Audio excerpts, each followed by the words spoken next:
The more na matagal mo siya binabad, mas maganda. Okay?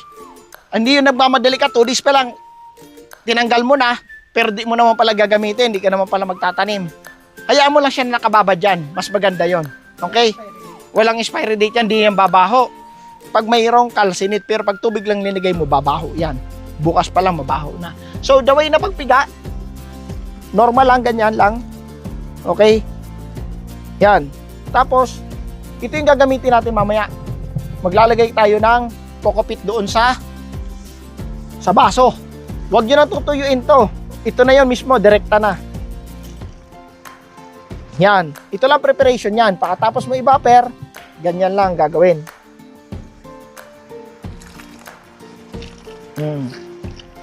Pag natuyo, katulad nun, babad mo na lang ulit para mag-absorb ng tubig ulit. Okay? Na may solusyon, na may calcinate. Okay? Sa laan, pag may tubig na marami na, halimbawa ito, na-harvest ko na to, dadami na ang tubig. So, sayang naman yung maiiwan na kukupit. So, salain mo na lang katulad nito. May iwan dito ang kukupit yung tubig doon sa ilalim.